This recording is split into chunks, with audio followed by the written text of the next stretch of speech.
Attention. Set. Bet.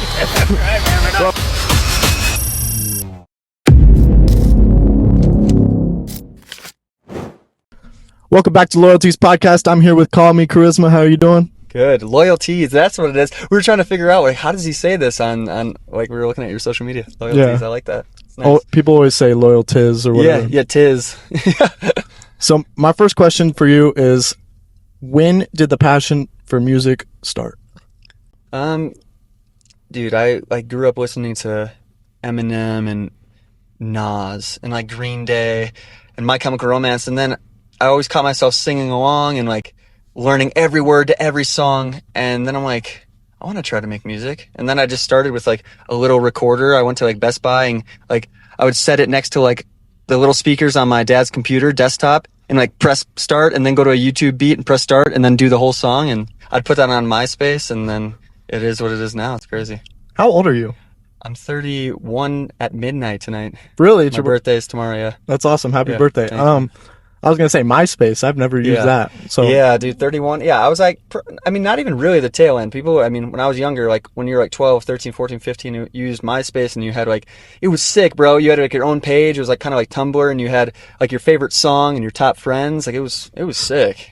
It was more of like your personal social media than like Instagram and stuff now, you know? You don't have that page anymore. it was advanced for its time. Oh yeah. It was much more about your friends and your followers. Now you post on Instagram and it goes out to like 60% of non-followers to like see how it works in the algorithm, you know? Yeah. Like even your own fans don't even see your stuff half the time, which is, it sucks because you build a following for years and then you post and they don't even see it. Yeah, because they're seeing random Yeah, content. exactly. You're seeing just slop all day instead of the people they follow. It's wild.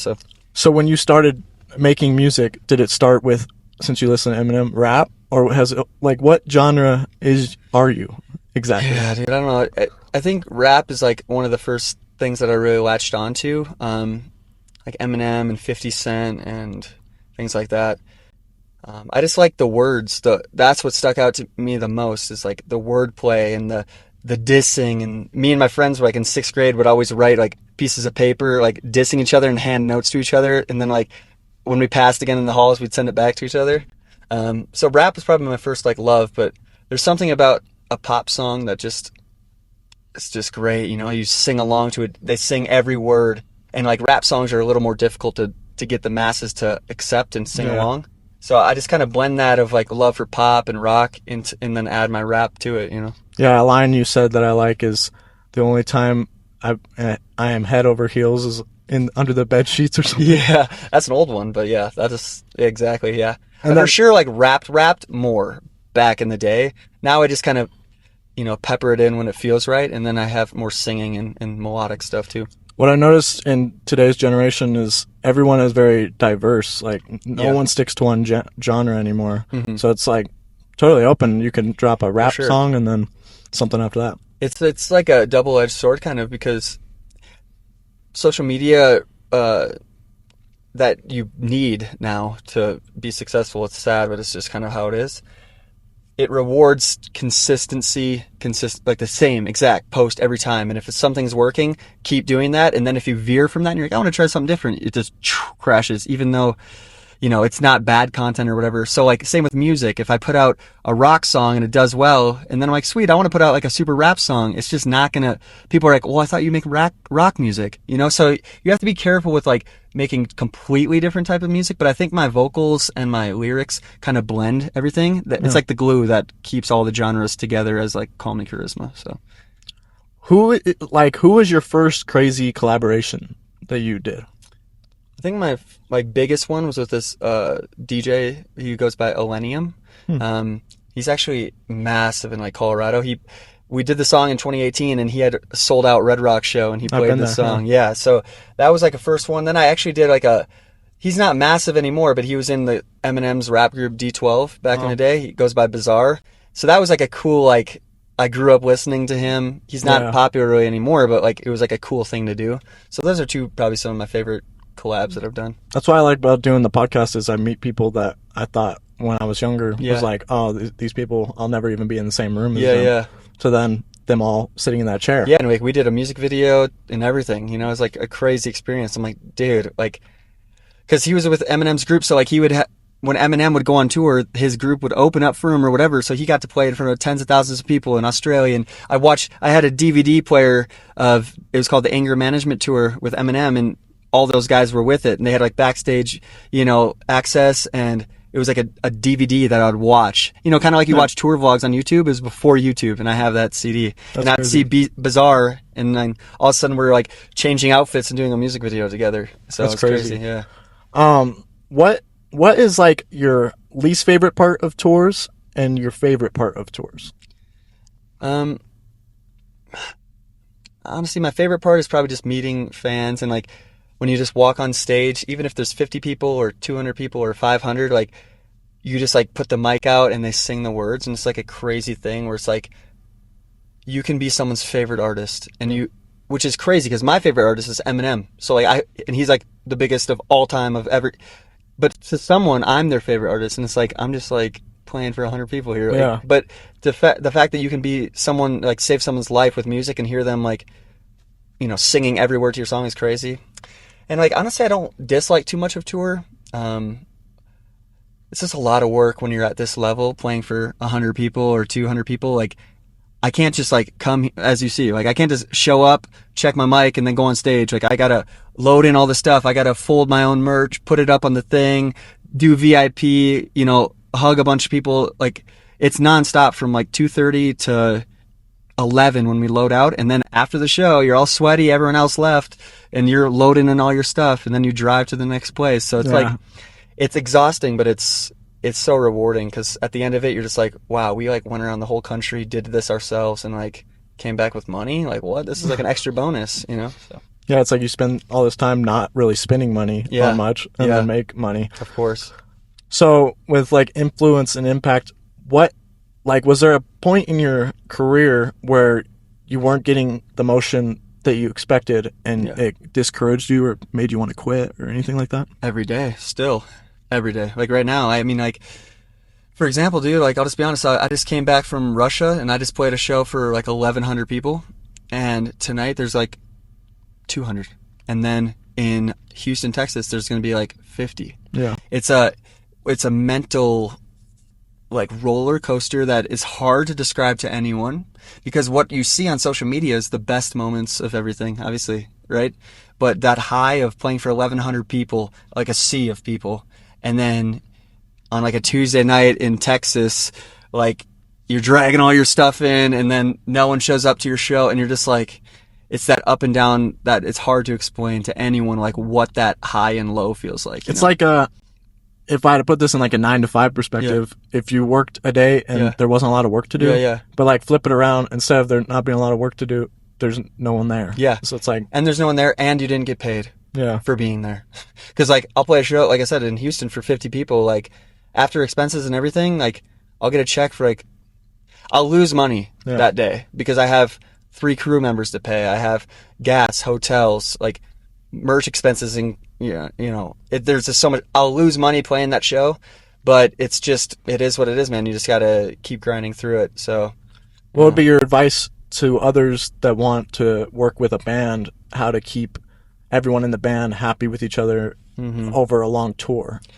Dude, it's tough. I mean, it's just every day is like you have 4 or 5 people in a van, a car, or whatever, and one person's having a bad day, or someone's wife called and they're mad, and that energy is just stuck in that car, and then afterwards you're dragging stuff out, you're tired, someone's girl is calling, or someone because they have a regular job, back home, like something with that they have to do, and then it's midnight, we're all tired, we're driving, you crash in the same hotel room. So like the fact that we can do these tours and not like kill each other is like a miracle.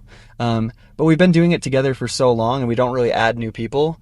So we kind of know, like, all right, don't mess with him right now, we'll talk tomorrow, kind of thing. But for the most part, we're having fun, everyone's like chilling, doing their own thing. So So did this tour recently start, right? Yeah, 2 days ago was our first show. Yeah, that's what I was thinking. So this tour goes from being in the U.S. and then shifts to... So I have 15 shows here, and then in October I have like 15 shows in Europe. And then I have a different band that plays with me in Russia, because I have like I have more fans in Russia than anywhere in the world probably. So I just got done playing 9 shows there. And then I flew back. I just got to the U.S. like 4 days ago. Jeez. And then I drove from L.A. up to Denver, you know. So. It's like you can't complain about being busy because there was a time you prayed for it type situation. Yeah. Like, of course, like I would much rather be busy and be like missing home and tired than be stuck at home and just be like, what is the purpose, you know? It's a little different now because I have a daughter, so like if all fails, like that's my job. I gotta make sure she's good. Like if I gotta go get a different job or whatever. But the fact that like I can still do this, like, is this a blessing? You know, like I've been able to a full-time musician for 10 years. Like that's just like, it's unheard of, really. Like not many people get that. You know, even people that get this huge success, they go blow all their money and then they have no. Yeah. I know a lot of people that are doing regular jobs, and like that's not like a hate thing. Like I've had many regular jobs, washing dishes, working at dog kennels, Target, whatever. But the longer I don't have to do that, every day is a blessing that I don't have to, you know? What's a different avenue of, I guess, media or whatever that you would pursue? Like, would you pursue acting? Would you pursue any other, like, content creation type? I don't know. I don't think so. Because I don't do music I do the media for my music. You know what I mean? It's not that I don't enjoy doing this or enjoy, like, doing video shoots, but, like, if I wasn't doing music, I wouldn't want to do video shoots. Because it's just, I'm doing all these things just to like get my music out there, you know? So that's kind of where I'm at with that. Yeah. So one thing I was confused about is how your following is so much higher on TikTok, where I would think it would be higher on Instagram, where it's more of like a people watch platform. TikTok is kind of skewed because you get like a bunch of people following you for like, say for a few months I was making like kind of funny videos. Like during COVID I was making like these reaction videos and funny stuff because like nothing was happening. Yeah. And I gained like 1 million followers from that. But now that I post, but I don't do that. That was just like during COVID, everyone was doing weird stuff. But like now I just post music content and 90% of those people don't even know I make music. So it's kind of like a skewed thing. It's not like real. Instagram is like people just follow me for my music content because that's all I post, you know? So I don't know if Safari is accurate, but how many monthly listeners do you have? Right now I have like 840 or 50,000, something like that. Yeah. And it's crazy because like monthly listeners is like a ego thing because at one point in my career I had like 2.3 million and my shows were less big. You know what I mean? It's like if your song gets like in an algorithmic playlist. For example, I had a song called Artho and it blew up on TikTok. So millions of people were listening to that song. But they weren't my fans. They weren't listening to me. It was just a song they liked. And they did. So that brings up your monthly listeners by 1 or 2 million when they're listening to that song. As soon as people stop listening to that song, you're like, oh, I'm losing all my fans. It's like, no, it's the song itself isn't as trendy. Yeah. You didn't lose fans. You just lost a listener, which is like, people get this in their head that like listeners matter. It's like, no, people showing up to your shows, buying merch, that's all that matters because social media goes like this. Are people coming in real life to support you? If that's the case, you're fine. So, does your family come on tour with you? Nah, my daughter's just turning 2, and it's just it's too tiring. It's insane. Yeah, it just adds to it. Yeah. What is your goal for the end of the year? I just put out an album, so it's just promoting. You know, doing this tour, promoting as much as I can. Then this summer, I have a couple shows in Russia that I'll be promoting, and then in October, November, Europe tour. So really just, you know, another, 15 plus, like 30 shows I have, you know, for the rest of the year. And then in between that, just probably put out some new songs and just kind of put out content, just keep trying to grow. That's the problem now, is that there's no like, once I do these, I know that I'll be in this size venue and then this. It doesn't really work like that with social media, man. Like you can have lulls and just be like, man, there's no motion right now. And then one video pops off and you're playing for 1,000 people every night, you know? That messes with your psyche because you don't really, for like a job, for example, you're like, I know if I do this amount of work, I'm going to make this amount of commission or whatever, and you have full control. But now it's like, if you put out 10 pieces of content a day, work your butt off, it might just not click. And it's like, you don't know. There's no blueprint anymore. So it messes with your head because you're like, I don't know the end goal. What's the end game here? So yeah, I hate that I'll make content on like my main account that's stupid lip syncing garbage. It gets more attraction than a podcast I spent hours editing. Of course, yeah. It's the worst. like I said, like a normal job, if you put in 8 hours and you work hard and you do your research or whatever, you know you're going to make this amount of money or you're going to get this promotion. There's no reward for social media for working hard. It's just, it might still flop, and which is, it's not good. It's not good for your mental health, for sure. What I was thinking about is about like seeing people in the crowd that's rewarding. I imagine it's more rewarding, even like more rewarding when you're in a different country. Oh yeah. I think that's crazy. Like that you have in that Russia, reach. they don't speak. Like you will never hear people speaking English. They might know English, so if they hear you speaking it, they might speak it to you. But like you're walking around, you are in a completely foreign land, you know. And then you go to a concert and you walk out in the first song, and there's like 500 or 1,000 or 300 people just singing every single word in a language they don't even speak. That's crazy. And it's just bananas. So it's a mental trip to go from that to come to America and really have to work your butt off and like try to get people to move in the venue and stuff, you know, because I'm treated more like a rock star over there than here, you know. So that's crazy. Yeah. This is like a common question because I have done podcasts with other artists that have blonde hair. Yeah. Is there a lot of being related to Eminem, MGK relations? Like, I sometimes get the MGK thing, but it's weird because I'll have like black hair or red hair, like I'll change it up or I'll shave my head, and people will still give me that comparison. And it's not based on the music. I think we just, I don't know, have similar facial structures maybe. Maybe there's something about my nose or something that reminds people. I have no idea. But other than that, I don't really get compared. Like, I think the Eminem one is kind of done because it's just, anyone that makes that comparison is usually like 15 or something like that, like makes comparisons like that, and like they don't listen to Eminem. You know what I mean? That's kind of, so yeah, sometimes I'll get MGK, but other than that, no. Since you said your favorite artist is Eminem, have you tried to reach out? Is there been any connection? The only connection was with his homie from Detroit, the Bizarre artist.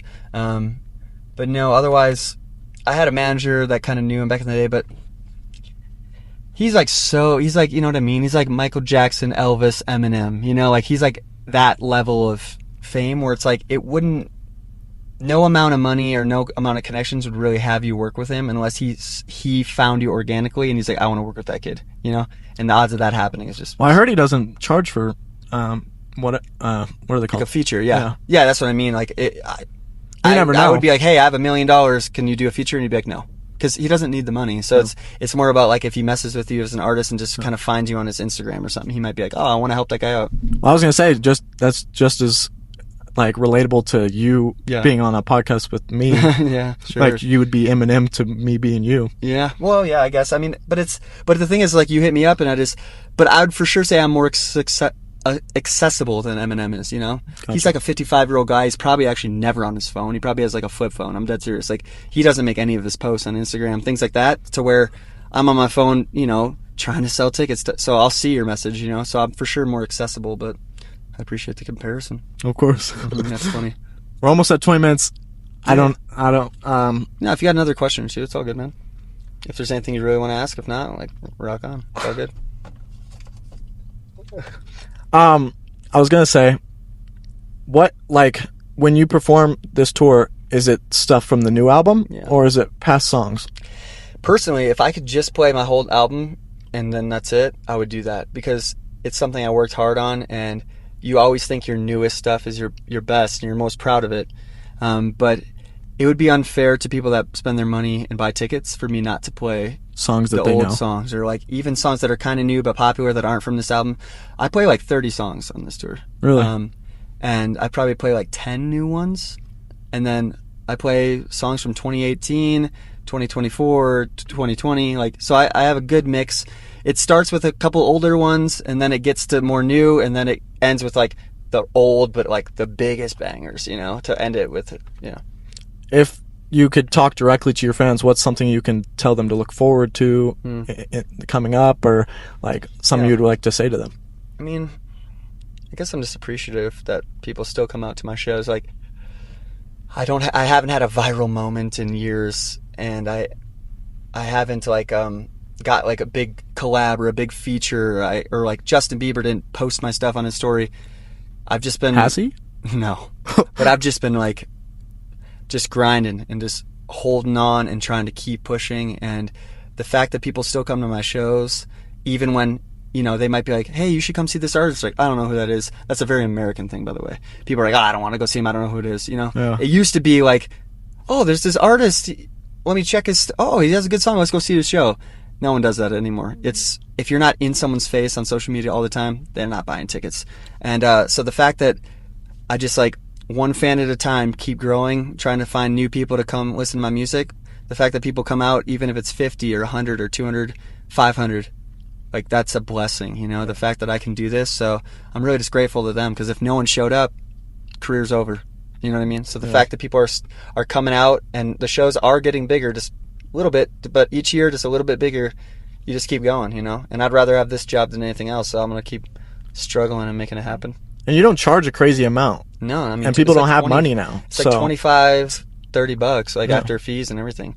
The tickets, the base tickets is $22. That's what I charge. Yeah. And then there's like fees on top of that and stuff. Which is good, because that's like acknowledging that not in this economy, not everybody has bread for. Yeah, dude, it's crazy. Like, and dude, I mean, in Denver, it was 250 tickets, sold out show. I'm very blessed. I sold more merch that show than any show in my entire life. So the fact that like sometimes you feel like, man, I have no emotion. I'm not. It's like, dude, I just had my biggest show, like monetary wise, like money wise, in my entire life 2 days ago. So it's like, dang, I'm 31. I thought maybe like I fell off type thing. And you're like, no, people are still there, man. Like sometimes the economy is just bad, or maybe social media algorithm changed. They just don't see your stuff. But there are people out there that really like your stuff, and the goal is to just find them and go play shows for them. Yeah, my two co-hosts here wear my merch. Yeah, there we go. I love it. Well, anyways, I know you're busy. We can cut this short. If there's anything else you'd like to say? No, man, just keep grinding. Same with you. Just the thing is that you can't really fail unless you just give up. Yeah. You know what I mean? That's really the rule of life. Yeah, I DM like 200 people a day. That's how you gotta go. You just can't fail if you're still going. And to be honest, I didn't know what date it was. Yeah. So when I asked you, I didn't realize it was the next day. Yeah. And I was like, oh shit, I got a lot of stuff to figure out. Yeah. I mean, dude, the fact that I haven't played in Salt Lake since 2021, and the last time, or what is that, 5 years later, on a Monday night, you know, we'll have 200 people show up on a Monday. It's like, dude, I'm blessed, you know. Yeah. Most people, dude, I know so many people with way more views and followers and interactions, and they can't bring 20 people, man. It's because there's a difference. I'd rather have people come in real life than social media. Because your phone shuts off, your career's over. Yeah. You know what I mean? It's like physical persona. Yeah, dude, your Instagram gets deleted or something, your career's over. Me, people are coming to see me like that, so I'm blessed, man. Like, I'm very grateful. So. Well, I appreciate you, and dude, this is Call Me Charisma, baby. And everybody go stream. Or in the truck. No, don't disrespect it. It's a truck, baby. Yeah, LoyalTzzz podcast out, 21st episode. Let's go. Peace.